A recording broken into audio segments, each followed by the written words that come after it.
And then you generate this what we call this long chain fatty acid, which, if you recall from chapter 3 in 351, has this polar soluble in water head group, a non-polar non-soluble in water tail, and because of the hydrophobic effect, which we talked about, there's a tendency for this kind of fatty acid to assemble itself into a micelle.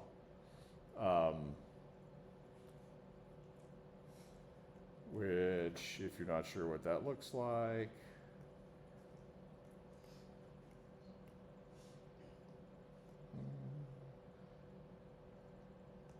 we'll just take a second. I will copy and paste our way into a micelle.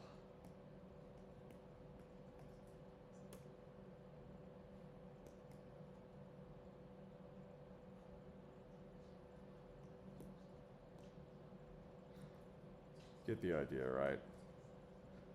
Do I need to continue it? Or yes, yeah, why not? Just egregious, yeah, put that down in the student evaluations, egregious misuse of class time on meaningless coloring exercises.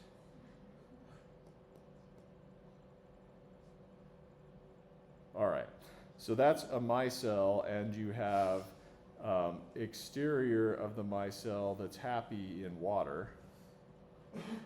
And then you have the interior of the micelle that can carry grease because of its nonpolar character. And that's how we make soap. All right. Yes? That ester sulfification reaction, what drives it? Is it just the addition of H2O, or? What drives the reaction happening? It's the fact it would be its equilibrium sort of up to this point. The thing that drives it to completion is that one of your products is a strong base that deprotonates an acid. Yeah, so that makes it so you can't go backwards. I suppose, I mean, in all likelihood, you have, yes, an excess of water and OH minus. Okay, what else? Yeah. That's right. Yeah, you've got Le Chatelier's, our good old friend, principle, because the backward step is really slow because equilibrium prefers, the deprotonated carboxylic acid. So yeah, it's that deprotonation that moves you forward. We'll see that again in a couple other contexts in the class. Yeah. Yes?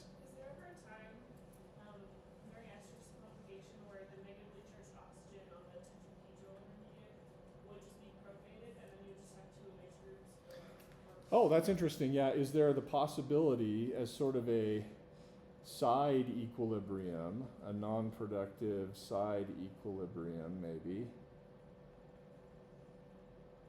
to pick up a proton from all of that water to generate this? And I'm not sure what this intermediate is called. It's sort of like the hemiacetal version of ester. But yeah, that's going on for sure. There's not a lot of things that this can do. I suppose, you could switch which oxygen was the one that was negatively charged, because you could, with hydroxide,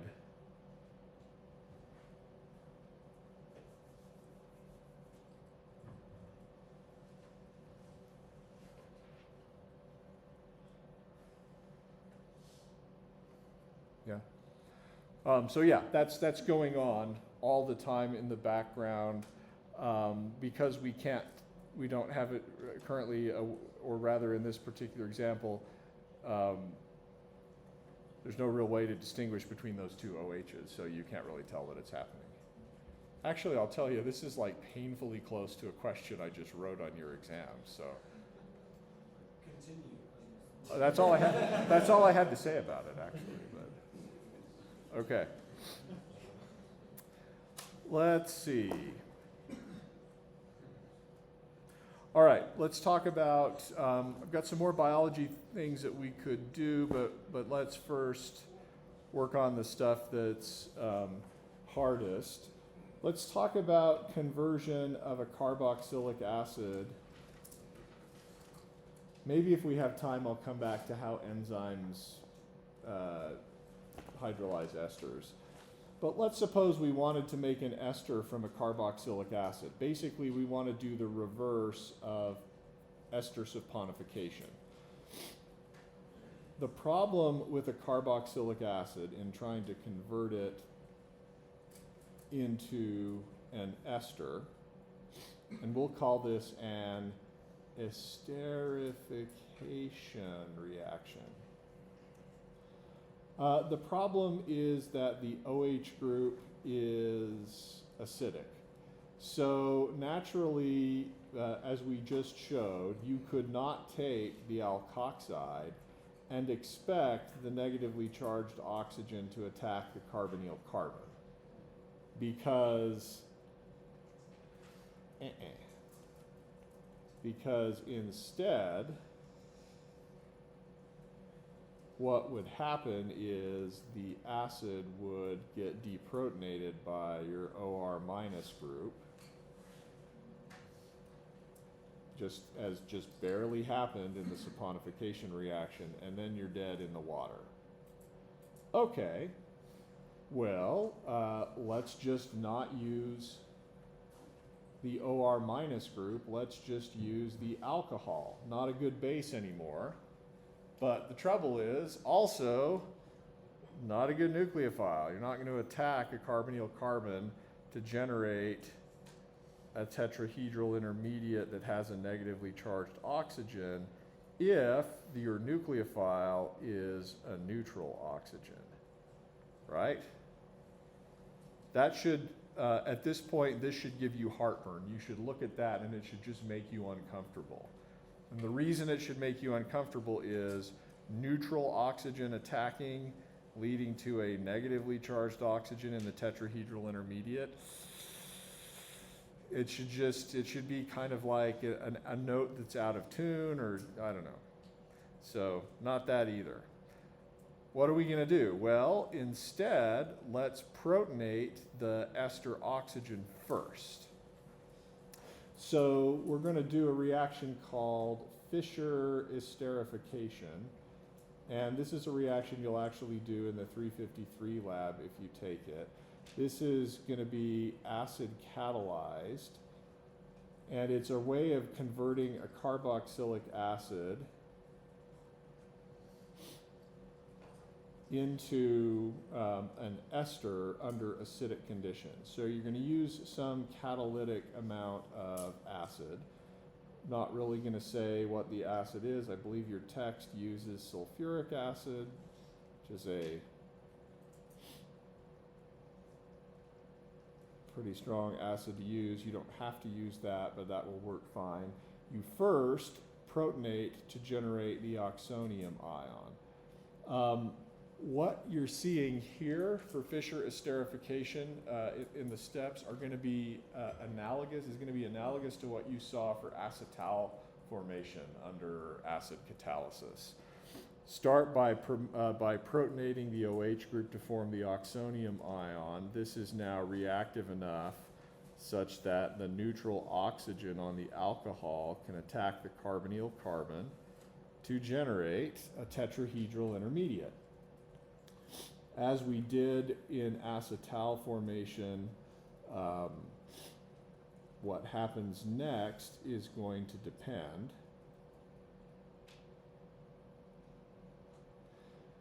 You can see that at this stage for the tetrahedral intermediate, it would seem reasonable for the neutral oxygen on the OH group to simply kick back down and kick off the alcohol leaving group. And that does happen, and that is this reverse step that the equilibrium arrow indicates. But we have the ability to shift this proton around to trade who's the good leaving group. Because right now, the alcohol that did the attacking, that's the good leaving group. But if our goal is to make an ester, it's that alcohol that needs to stay. So we're going to trade who the good leaving group is using our acid catalyst, right? So the conjugate base of our acid is going to remove the proton from the alcohol group that just got attacked. That's going to generate this tetrahedral intermediate where we have no good leaving groups. At that stage, we can use our acid catalyst to convert one of the two OH groups into the corresponding oxonium ion. Now, this is the good leaving group. And now it seems reasonable for, and I guess I should draw a minus here. Now it seems reasonable for this oxygen to kick down, a neutral oxygen to be able to kick down and kick off water as a leaving group.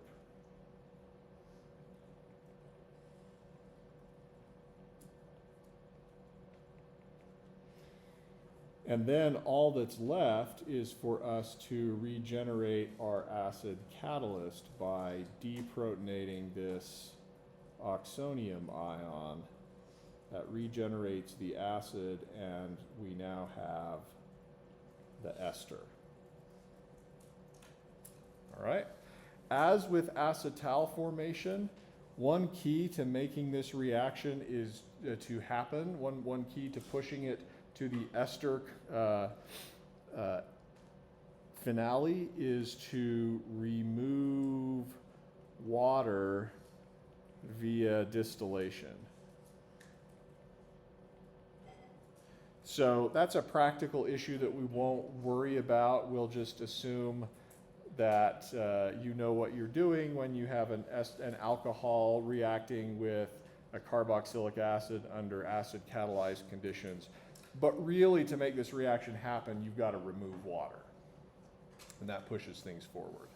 Okay?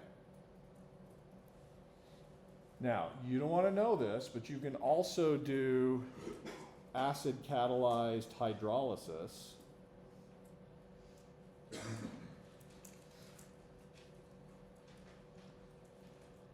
of esters.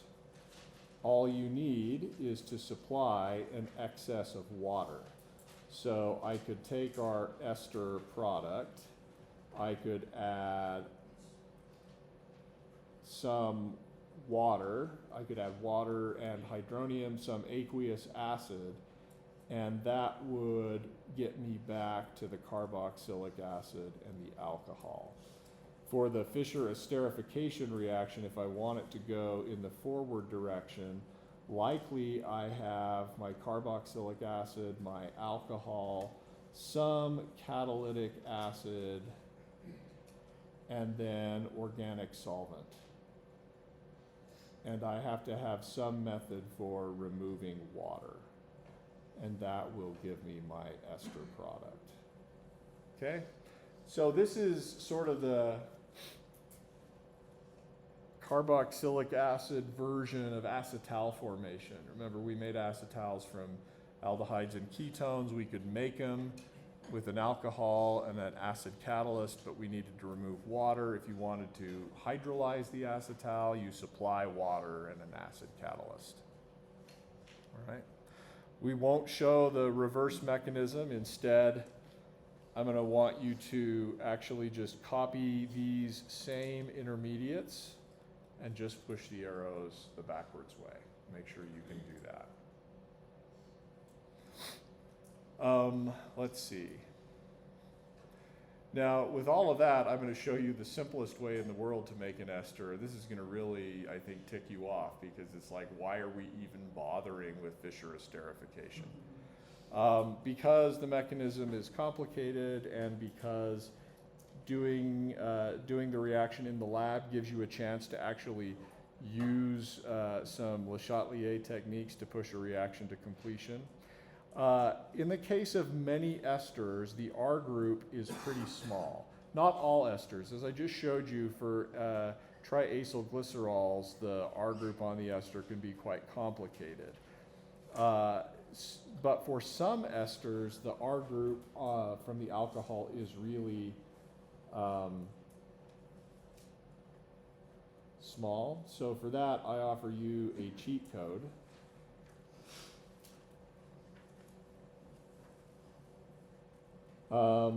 So use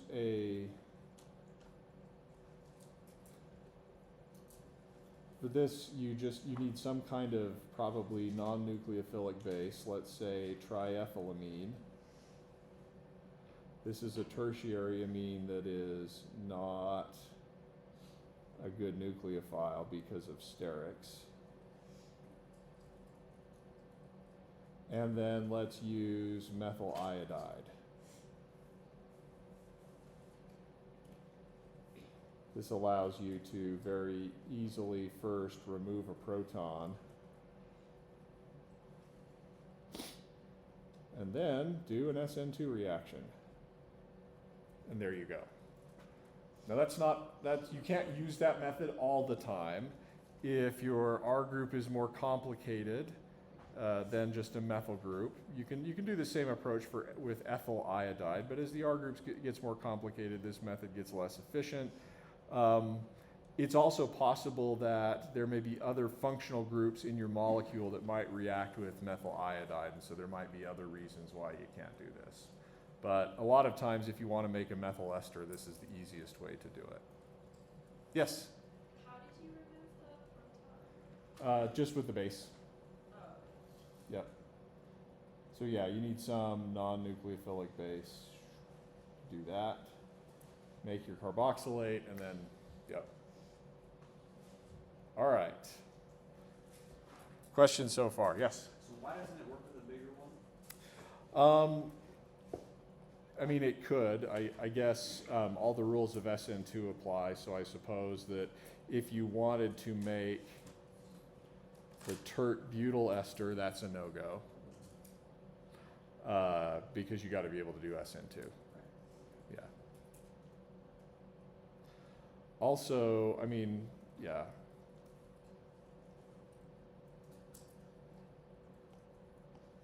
So those are our sort of three methods for making esters for carboxylic acids. Don't forget that you can always just, let's see. Don't forget that if you don't want to do Fischer esterification or the cheat code, you can always first convert the carboxylic acid into the acid chloride.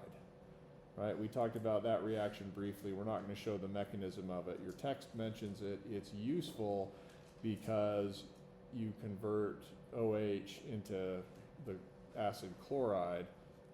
And then, yeah, it's trivial to make an ester. Then you can use your typical OR minus method.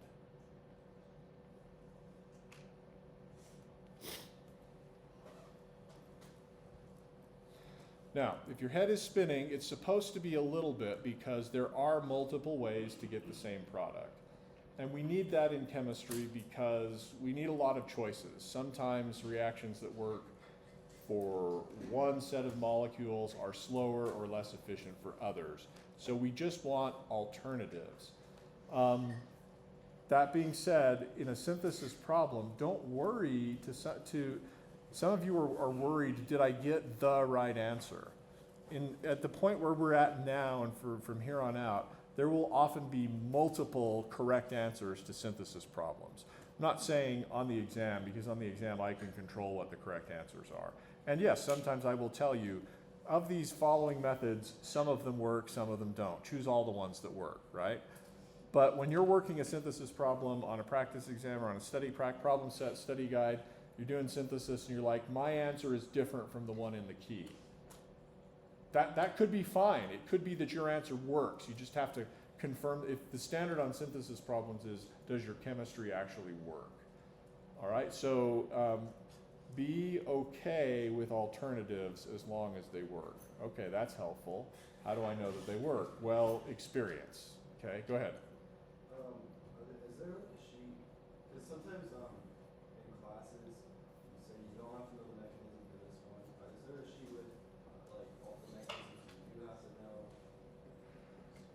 I have not written down all the times I have said, don't worry about this. Presumably one of you has. Somebody got that somewhere?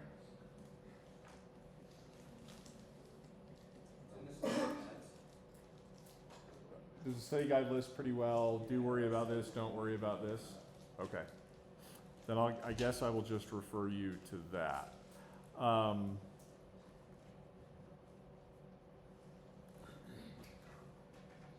But this is one that I said don't worry about. I want you to.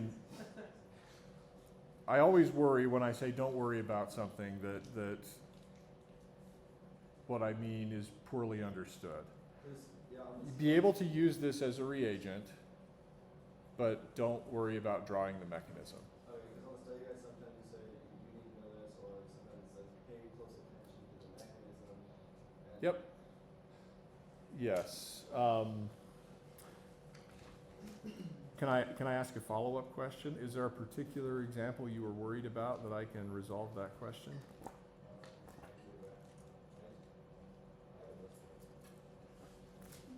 Okay. You got a list? Well, as I went down the study guide, I just kind of made a list of every single thing. Okay. Yeah, in general, if the study guide asks you to pay attention to it and then work through it, then that's good. I occasionally will call an audible in class where I say, let's not worry about it. Yeah, but in general, the study guide is good. All right, others? Okay, let's talk about converting carboxylic acids into amides.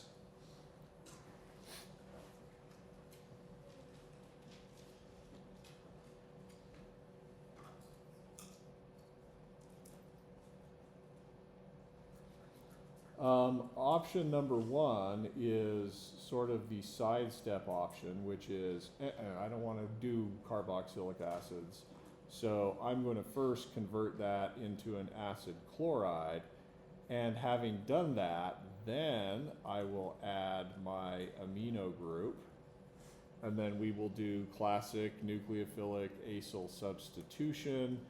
Amine attacks the carbonyl carbon to get a tetrahedral intermediate, and then the chloride leaving group leaves. Okay. So this is sort of the easiest way. What I haven't shown you mechanistically here is just conventional nucleophilic acyl substitution steps that you're already aware of.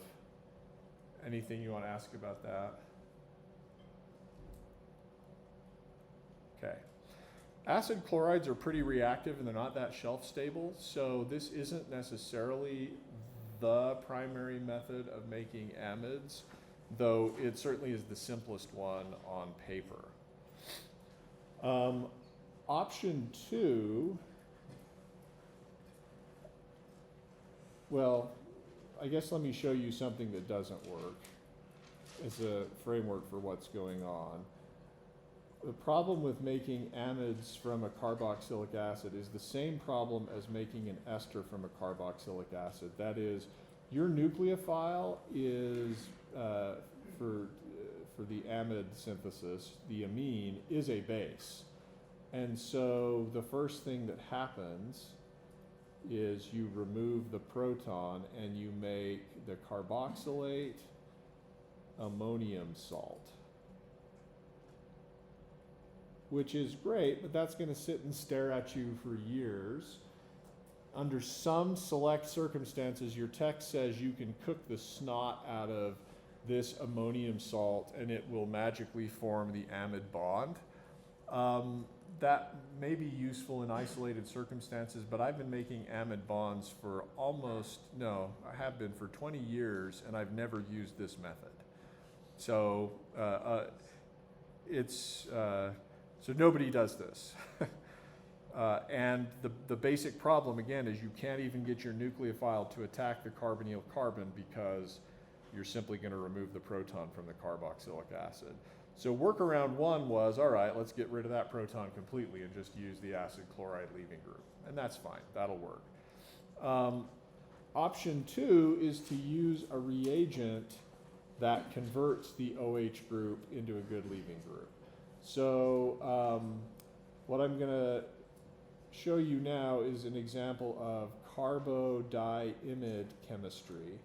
And this is widely used now to make amide bonds. There are a bunch of other alternatives. We don't use a lot of carbodiimide chemistry in my lab. We use some other reagents that are more optimized for what we're trying to do. But the basic principle is that you're going to turn the OH on the carboxylic acid into something that's a good leaving group but lacks the acidic proton, and then, and only then, you're going to introduce your amine. So here's your carboxylic acid. Here is your amino group, and then here is your reagent that's going to convert the OH into a good leaving group. It's got a carbon doubly bonded to a nitrogen, doubly bonded to another nitrogen, and then you have a cyclohexane ring here and another one there. Carbodiimide reagents vary in the identity of the groups attached to these nitrogens.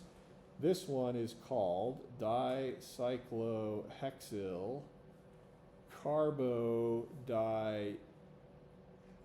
yeah, there's too many I's there, sorry. Carbodiimide. This functional group apparently is called an imide. It's an imide because it's not an imine. If it were an imine, there would be two R groups coming off this carbon. So you have two doubly bonded nitrogens. That's where the diimide comes from. Organic chemists don't like to say dicyclohexyl carbodiimide. Never say something when you can simply say its acronym, DCC. That's alphabet soup, which I don't particularly like. I mean, I don't have anything against alphabet soup. I do have a thing against like an endless supply of acronyms. You're going to get that confused in your brain with PCC. That's okay. On the exam, I have now included for the first time a list of common abbreviations like PCC and DCC and TBDMS and some other things. You won't need them, but some of you like to have that security option as an assurance, so there you go. Dicyclohexyl carbodiimide, and then in general you also need triethylamine, which we sometimes write like this. This is again a non-nucleophilic base. It's not a good nucleophile because if it attacked a carbon, you would just make an ammonium, positively charged nitrogen. And it's also sterically hindered. There's a lot of other types of bases you could use for this process, but this is one that your text will use. Sometimes, frankly, your text forgets, I think, to put the non-nucleophilic base. Though if you go and watch people actually do amide bond forming chemistry with a carbodiimide reagent, they often use the non-nucleophilic base. Okay, so put that all together and you get your desired amide bond let's see, and then the byproduct you get is this one.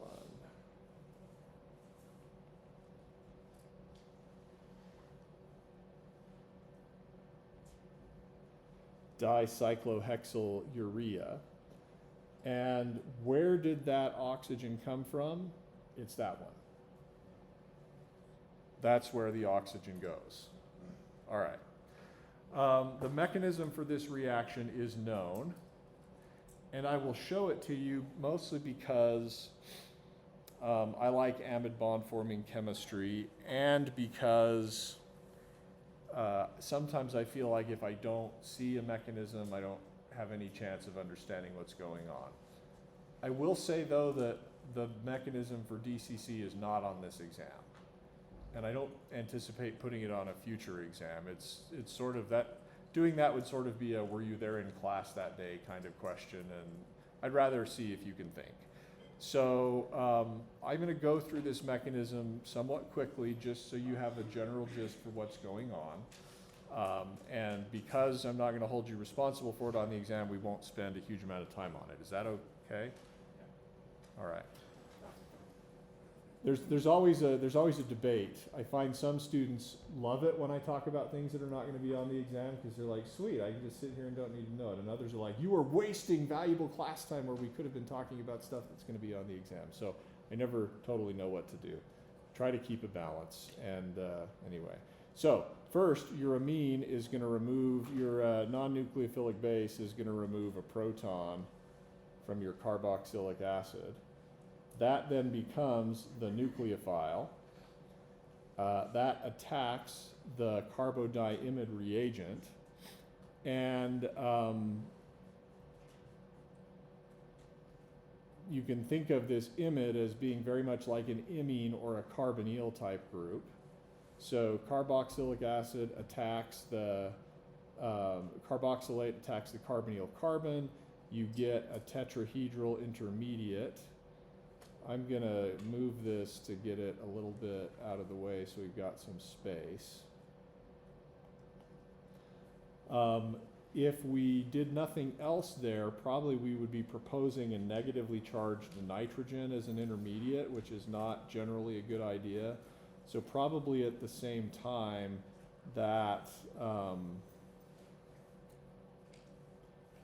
nitrogen picks up a proton from the conjugate acid of our triethylamine base. That makes the new bond between the oxygen of our carboxylic acid and the carbon of our carbodiimide reagent.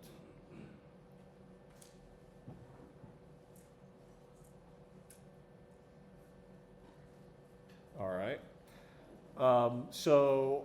What we've done now is we've gotten rid of the proton on the oxygen, and we have converted that oxygen into this, which is a good leaving group. At that stage, it's a good enough leaving group that your amine can attack to generate a tetrahedral intermediate. At this stage, you might be uncomfortable that a neutral amine is attacking to generate a negatively charged tetrahedral intermediate. Fear not, we're going to take care of that situation in just a little bit.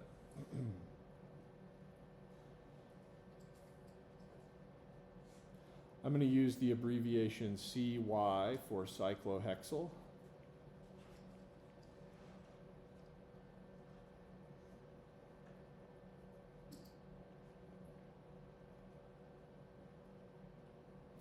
And now you see why I'm taking time in class to do this, because we're about to do something that's really awesome, and it involves a 6-membered ring transition state, which organic chemists love. So at this stage, here is your good leaving group. One of the problems is your nitrogen. All right.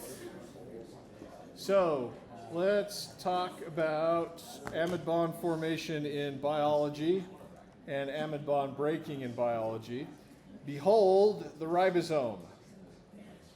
This is the 3-dimensional structure of the ribosome at atomic resolution. That's a Nobel Prize winning crystal structure that you're looking at.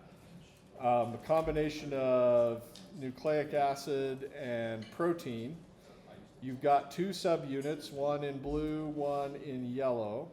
And then if you've learned some biology, and I don't know, biology I learned is a long time ago, so I'm going to get some stuff wrong, I'm sure. You have the A site with the A RNA, the P site, and then the E site. E is for exit, right? That's where things get spat out, right? And then you have, this is an elongation factor that actually helps things move on down the line. The pRNA contains your elongating peptide chain. So here's my crude drawing of a tRNA. This is a large RNA-based tertiary structure. At the base, you've got the anticodon that reads the mRNA and is complementary to the 3-base sequence in the mRNA.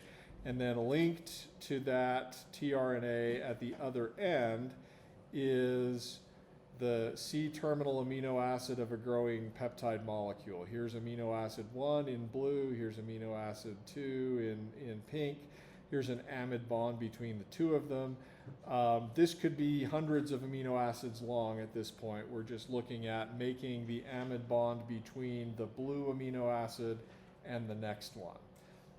What else haven't I explained? Anything else you want to talk about here? The tRNA has a couple of functions. First is it, again, brings the correct amino acid to the right position. The anticodon is complementary to the mRNA. The second function is, if you look in here at the linkage between the blue amino acid and the tRNA, this is an acyl phosphate linkage that we talked about on our list of carboxylic acid derivatives. Essentially, this is a good leaving group. All right, so this is an activated carboxylic acid. It's very similar to, say, an acid chloride, or we drew an acyl phosphate like this in a previous lecture. Similar functional group.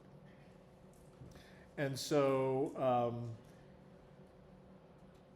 the next amino acid at the A site is shown here. You've got the anticodon for the next amino acid that's going to go on. It too is connected at the 5' end of the tRNA via an acyl phosphate linkage. And here is your amino acid, and here is the amino group. So the ribosome's job is it uses the stripe of mRNA to hold the growing peptide chain and the next amino acid close enough that the amino group on that next amino acid can attack the carbonyl carbon to give you a tetrahedral intermediate, shown here, which is then going to kick off the good leaving group, and now your growing peptide chain is attached to the next amino acid and the T position tRNA. Okay? Follow that, basically, nucleophilic attack, tetrahedral intermediate, leaving group leaves. Okay, anything you want to cover in more detail than that, or anything you want to ask to expose my limited understanding? Yeah? How does the P get reloaded? How does the P get reloaded? Good. The pRNA at that point gets displaced. Everything moves down the line. The T position, the translocation factor EF2 pushes the aRNA into the P site. So the pRNA then exits, and what happens to it, it can get recharged with a new amino acid. There's a host of amino acids, so the reason the genetic code works is that you have a bunch of what are called amino acyl tRNA synthetases that will take, let's say this is the tRNA for alanine. It will take that tRNA for alanine, and it's got that sort of 5' hydroxyl group, and it will add the amino acid for alanine, which is this.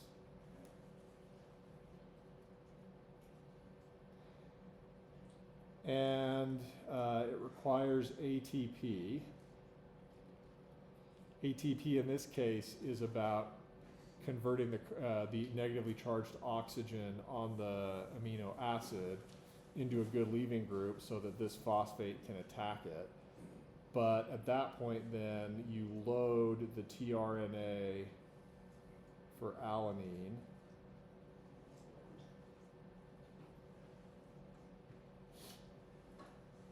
With the amino acid, and then you're ready to go for another round of, you're ready to go next time biology needs that amino acid. There's recognition built in here. The amino acid tRNA synthetase recognizes the structure of the correct amino acid and the structure of the correct tRNA, which is amazing. It's got to get that right. Otherwise, genetic code doesn't mean anything, right? Putting the wrong amino acid in the wrong position, biology doesn't work. So there are 64 codons, and 3 of them are stop codons. And so you have some amino acyl tRNA synthetases recognize multiple tRNAs, others only recognize one. So I'm not exactly sure how many tRNA synthetases there are, but that's the part you don't see going on in the background, but that's what makes the genetic code work. By the way, there are actually efforts in what's called chemical biology to reprogram the genetic code by taking a stop codon that normally isn't used for anything and then evolving using directed evolution, which is a Nobel Prize winning thing, evolving a new amino acyl tRNA synthetase to recognize a tRNA that codes for that stop codon and charge an unnatural amino acid onto it, and you can suddenly incorporate unnatural amino acids into proteins that you express in the ribosome. It's a whole cool area of chemical biology that if you're interested in, we can talk about, and I can point you to some papers that will tell you more about it. All right. So yes, that's protein synthesis in a nutshell. Anything you want to know about that? You'll learn more in biochem, and there's really nothing to memorize there, but when you get to biochem, I want you to remember that this is just about leaving groups. The making the amide bond is just about leaving groups and tetrahedral intermediates.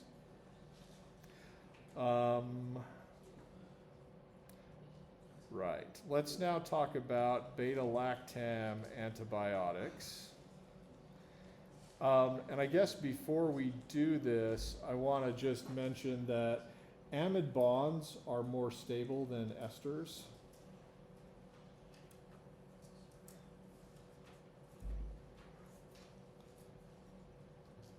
If you compare this OR group, if you compare the amide and the ester, and then compare the leaving group that would leave if the ester were hydrolyzed versus the amide, and then write down the conjugate acid of that leaving group, and then write down its pKa, you would see that OR minus is a much better leaving group than NRH minus, which you could, based on that argument, you could say, well, it would be much more likely for the ester to be hydrolyzed and lose that leaving group than for the amide to be hydrolyzed and lose that leaving group. And that's true. Amides are way more stable than esters. Another way to rationalize that same principle is to compare the relative goodness of the following resonance structures.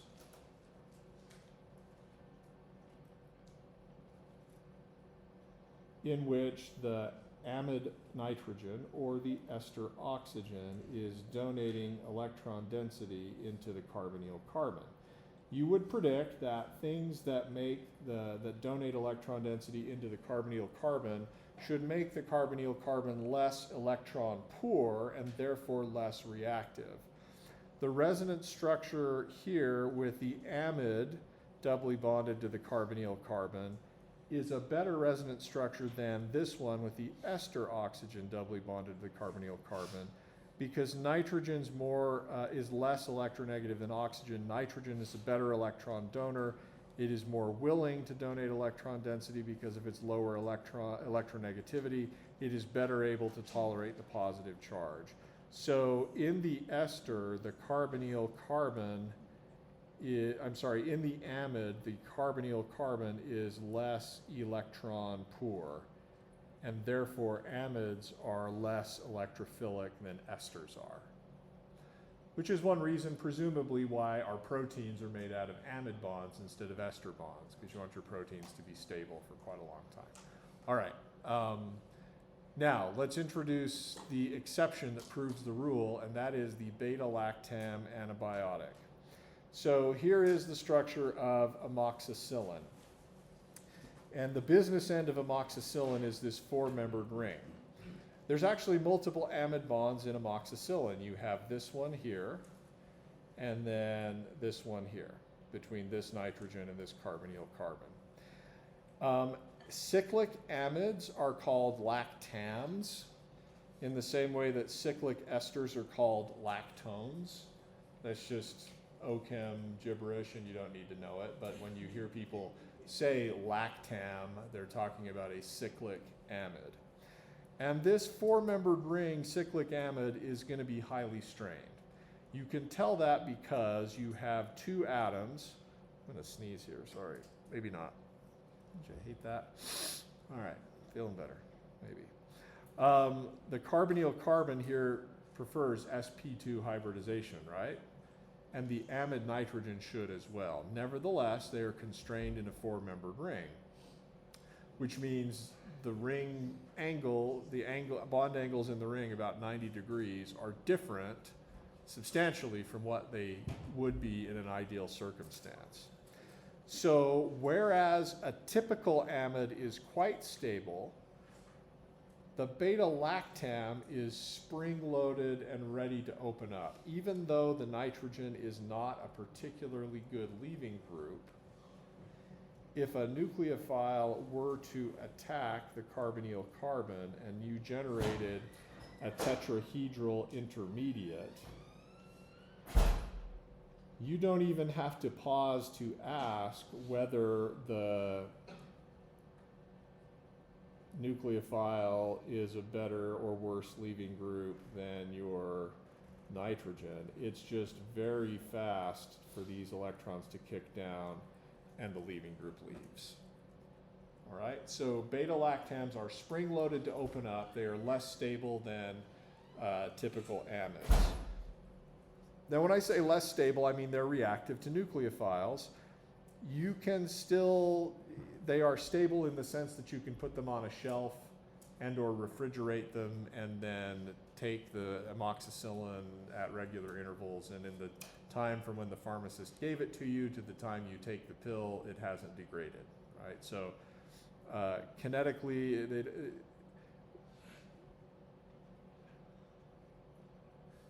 in terms of how long it lasts on the shelf, that's not what we're talking about here. What we're talking about is how electrophilic the carbonyl carbon of the beta-lactam is. All right, so now I want to show you why that matters. And to do that, we need to know something about bacterial cell wall synthesis. Let me just reassure you, I have not written a question about bacterial cell wall synthesis on this exam. I used to have a question on this exam about why beta-lactams open up, but the answer was ring strain, and now I've told you that, and that actually isn't a question on this exam anymore either. Put it back. Put it back, okay. But I feel like, you know, in the interest of curiosity about the world around us, and some of you wish to be physicians someday, you don't need to know how a medication works in order to prescribe it,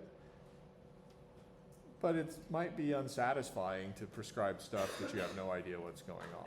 So anyway, just with that, be a little bit curious. What I'm showing you here is the peptidoglycan of gram-positive bacterial cell walls, all right? So there are different kinds of bacteria. I'm not a microbiologist, but gram-positive bacteria have basically a sugar coating that protects them and keeps them intact. Not just the membrane, but also an additional shield level outside the membrane. And this is made up of carbohydrates and peptide or protein crosslinks. So what I'm showing you here is a couple of subunits of the carbohydrate. This is a 6-membered ring. Behold the hemiacetal, or the acetal linkage. You see the carbon that's bonded to 2 alcohol groups. That's an acetal. Here's another one.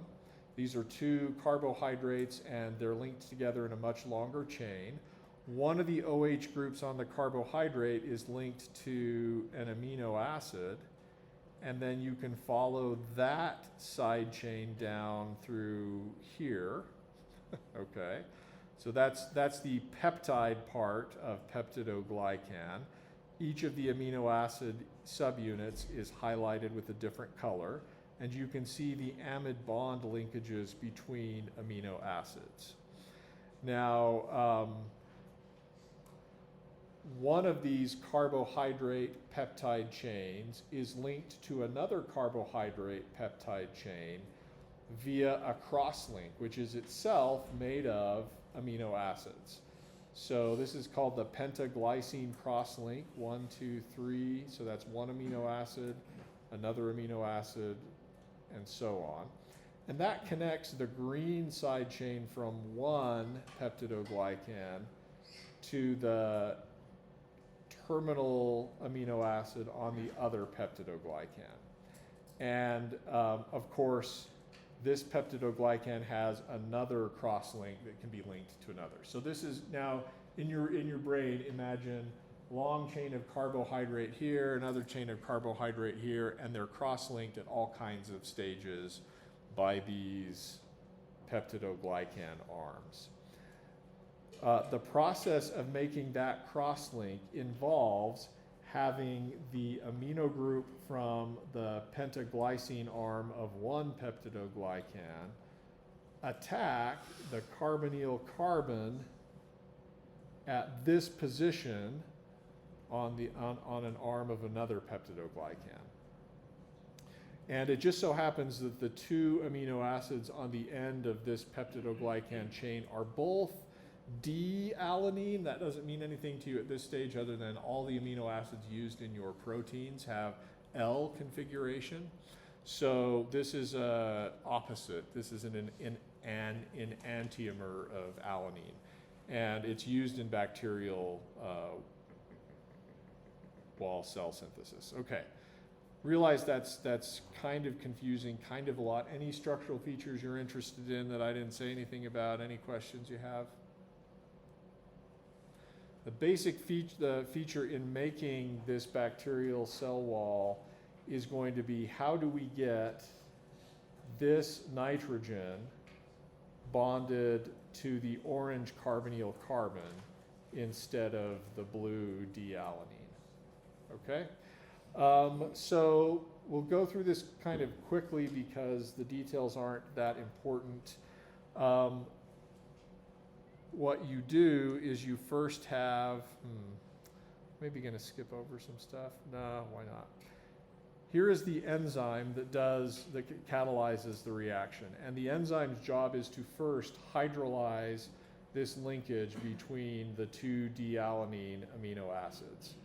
And so the enzyme alcohol oxygen attacks the carbonyl carbon to give you a tetrahedral intermediate. The enzyme protonates the nitrogen to turn it into a good leaving group. The tetrahedral intermediate collapses, leaving group leaves.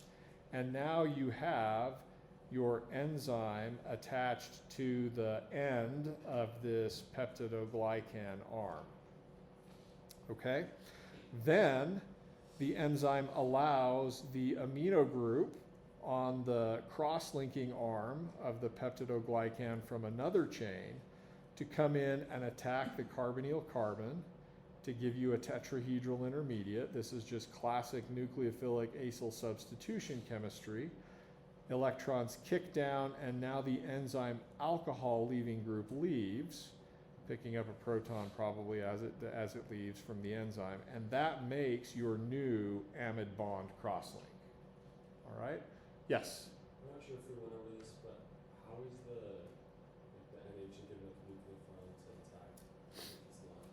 That's great, yeah. So maybe here or right here. Oh yeah, it's not charged. Right, so biology has a trick for that. Our strategies in the lab were, well, let's protonate it first, right? Sometimes biology does that. Other times, for example, it might hold an acidic functional group right here, ready to pick up the negative charge as soon as you break that bond. So that's one strategy. Another classic strategy is called the oxyanion hole, and that is that you have a pocket of hydrogen bond donating groups into which that negatively charged oxygen packs, and hydrogen bonds stabilize it. So you don't have to, one way to make attack of the carbonyl carbon easier is to stabilize that higher energy tetrahedral intermediate via hydrogen bonding. You lower it in energy and it's easier to get to. Yeah. So you'll learn more about that. Just remember that phrase, oxyanion hole. That is a strategy used in biochemistry in a lot of enzymes for stabilizing tetrahedral intermediates. All right, so that's normal bacterial cell wall synthesis. You're just making an amide bond, and the enzyme catalyzes it. How does the beta-lactam antibiotic work? Well, remember the first step of synthesis was the enzyme oxygen attacks the orange carbonyl carbon to give a tetrahedral intermediate. I've just drawn you the structure. I haven't drawn you what the shape of the molecule actually looks like. From the enzyme's perspective, it turns out the beta-lactam actually fits in the enzyme active site in exactly the spot that this D-alanine dipeptide portion of the peptidoglycan fits in the active site. In other words, it gets in there in the place of the two D-alanines. From the enzyme's perspective, it looks like the two D-alanine residues, and this carbonyl carbon of the beta-lactam is poised to accept attack by the enzyme oxygen instead of the carbonyl carbon of the D-alanine. The enzyme oxygen attacks the carbonyl carbon. You pop open the tetrahedral intermediate to relieve ring strain, and then your enzyme is what we say is irreversibly acylated. You just took your active site alcohol and you made an ester out of it, and it's one that's pretty stable, and so the enzyme can no longer do the catalysis. This is a strategy for inhibiting enzyme function by covalent modification. You change the functional group that does the chemistry, suddenly the enzyme's dead. All right?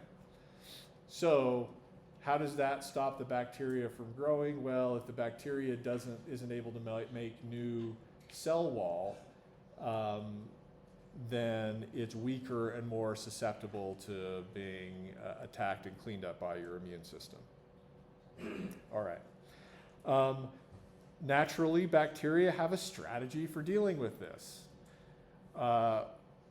The strategy that bacteria use is they've developed a kind of enzyme called a beta-lactamase that breaks the four-membered ring and hydrolyzes it before it can get to the bacterial cell wall synthesis enzyme. So that's like defusing the warhead, clipping the red wire, or is it the blue wire or whatever, in your weapon, such that by the time it gets to the, if you can get rid of this four-membered ring before it gets to the cell wall synthesis enzyme, then the antibiotic is ineffective. So any of you that do some molecular biology, sometimes to keep when you're trying to use bacteria to make things for you in the lab, you want to allow the good bacteria to grow while killing the bacteria that aren't good. So you'll use an antibiotic, and the bacteria that are doing what you want have a gene inside them that makes them immune to that antibiotic. And often it's because it's this beta-lactamase that allows them to break apart the beta-lactam antibiotics. All right, sorry, any questions you want to ask about that? No, please stop. Okay, I will.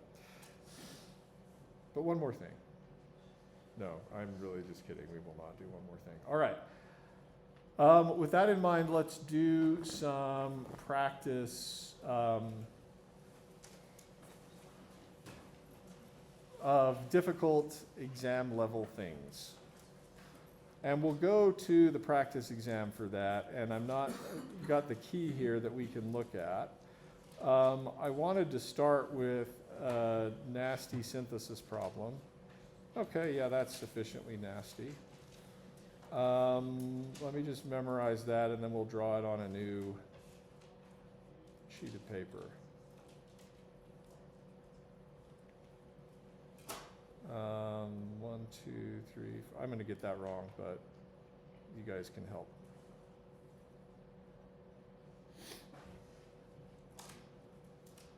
Okay, what we're going to do is going to be open-ended, and so in that way it's not going to be the exact format that a multiple choice exam question will be.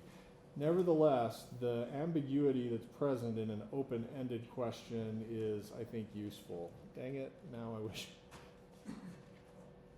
1, 2, okay. Something like that? Ish, okay. So, we're gonna just say make this from anything. Let's see.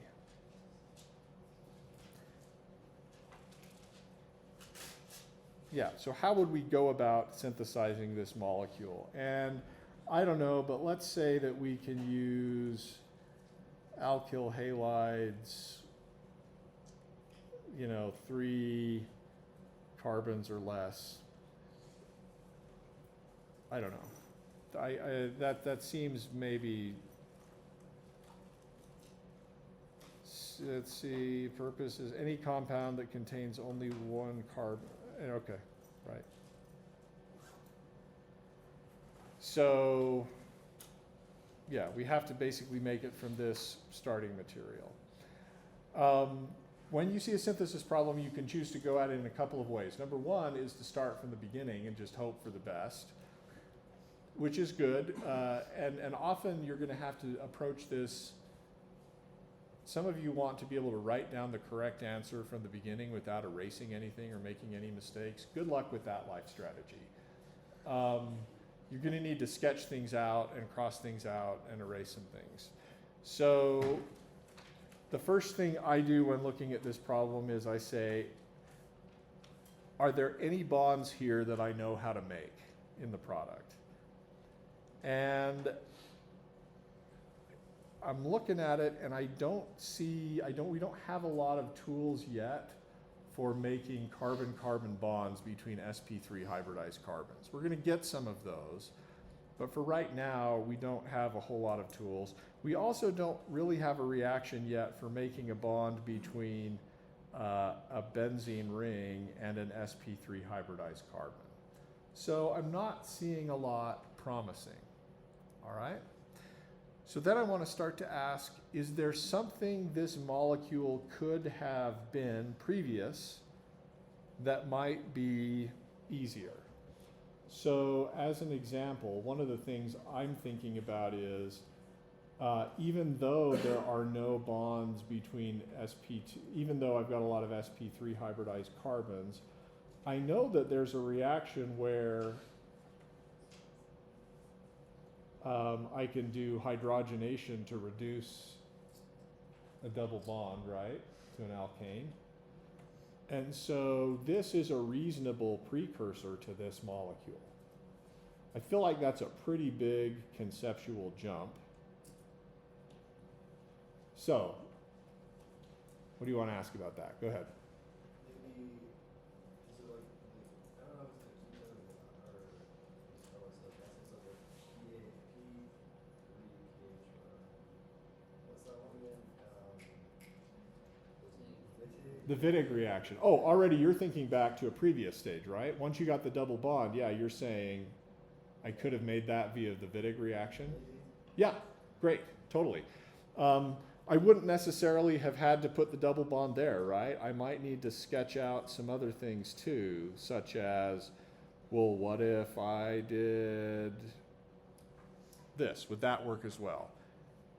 And there may be other, and the answer is yes. At some point you have to pick one and just see where it goes. And then if you come up with mistakes or problems that you can't overcome, then go back and try a different pathway. I like the second one better. You like the second one? Okay. Because you could do like I'm not that great at this, but if you have like acid chloride, then you could do one of your organo reactions to put that in. Okay, so hold on just a second. What's that? If you have like you could do an organo reaction, put that ethyl on the bottom in. Okay. All right. So, and yeah, what I would recommend on this is that you're going to be tempted to think back 6 or 7 steps. Try to do it at least at the beginning at just sort of what was the immediate precursor. For example, I think we've had a couple of ideas here. You could say, well, what if we, and the double arrow is a retrosynthetic arrow, it's just conceptually thinking backwards. It's asking, what could this product have come from? And so if I'm thinking Wittig reaction, a Wittig reaction is a reaction of a ketone or an aldehyde with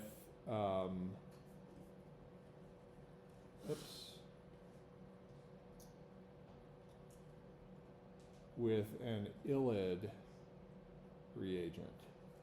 And it makes the double bond between, it breaks the, conceptually, in going backwards through a Wittig reaction, you take the alkene and the 2 carbons, one of them becomes the ketone and the other gets attached to the phosphorus. This is the one that's the ketone, this is the one that gets attached to the phosphorus. I deliberately chose to have the phosphorus on the less substituted carbon because if I were going to do this, I actually get that phosphorus reagent from an SN2 reaction involving the alkyl halide, and so it's easier to do that SN2 reaction with triphenylphosphine to generate the phosphonium salt. And then you use N-butyl lithium to remove the proton on the phosphonium salt adjacent to the phosphorus to get you your ylide reagent. Okay, so that's one possibility. Questions you want to ask about that train of thought?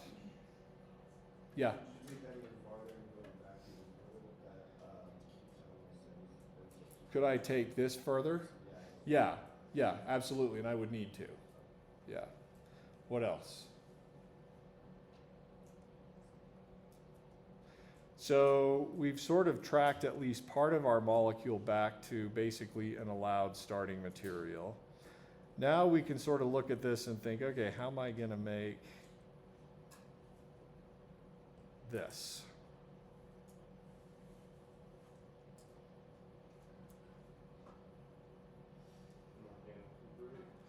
Okay, great. So you saw this, and probably the thought process may have been asymmetric ketone. And so I don't know if you've ever seen SpongeBob, but there's, I think, a scene in SpongeBob SquarePants where he doesn't know somebody's name or something like that, and it cuts to a scene of his brain, and all the little SpongeBobs are running around, going through filing cabinets, and and throwing things, and everything starts to be on fire, and which is how your brain feels when you're taking one of my exams. So practice will help you with that, but that's why we've talked before about pattern recognition. This is an asymmetric ketone, or a ketone in which the 2 sides are different, right? And somebody mentioned you can get an asymmetric ketone from an acid chloride and a cuprate. So presumably one of the options might be this cuprate and this acid chloride. Or I suppose you could also do this acid chloride and this cuprate. Yes? What else am I missing? Not the only way, actually. You can make that asymmetric ketone. This may not make the... Sometimes in thinking backwards, you'll come up with options that don't make the problem necessarily any easier. For example, you could have made that asymmetric ketone by oxidizing that alcohol, but that doesn't make the problem any easier because now I got to think, how do I make that alcohol? In general, if you can think of backward steps that split a more complicated molecule into two simpler pieces, that's a better strategy. I suppose another strategy might have been to start with some aldehyde like this, and then use an organolithium and Grignard reagent to make that alcohol that I just showed you.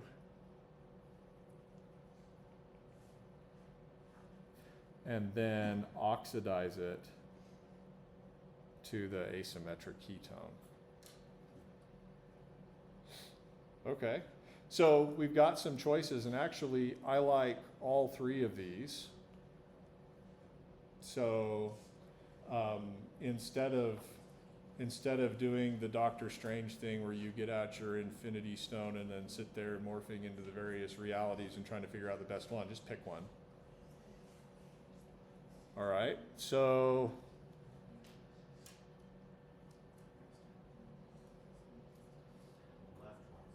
okay. We can make this cuprate from an alkyl halide pretty easily, right? That you just make the organolithium reagent and then you add copper iodide and boom. So now we need to worry about where we get this from. Acid chlorides, we now know you can get from carboxylic acids. That's the SOCl2 reaction. Basically, it looks like if I'm following through my allowed starting materials, I gotta somehow make this bond here. And not totally sure how to do it. But I do know that I could have gotten an acid chloride from, I'm sorry, I could have gotten that carboxylic acid from an aldehyde or even an alcohol, right? Because we know how to. So right now I'm just brainstorming because I'm not totally sure how to make this bond. Does it get easier for any of these? Anything you want to jump at? Any path you want to take? Except the one that's out of here, which you'll be able to take in 5 minutes. Yeah. Maybe do like an alkyne that has bromine or something attached to the benzene ring and do SN2 reaction. Okay, so you're thinking an SN2 reaction that would make a bond between the benzene carbon and something else? Okay. All right. We've told you that this is an allowed reagent, which means that you could easily convert into the Grignard reagent, which is a nucleophile. There is, among one of these three structures here, 1, 2, and 3, a structural pattern that you learned in 351, a pattern of 1,2 nucleophile alcohol substitution. That is a classic product for a mysterious reaction that I'm not naming yet. Got anything? It's okay if you don't. Yes?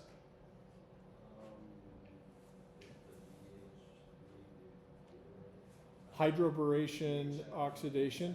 Yeah, so you could have done that. That is actually a way you could have gotten this alcohol on the less substituted carbon, and it's possible that does get you to something that you could have made. I'm thinking a little bit about epoxide opening followed by aqueous workup. Notice the relationship between where the nucleophile is and where the alcohol is for epoxide opening. It's that 1-2 adjacent carbons pattern. Now look here, if this is a nucleophile,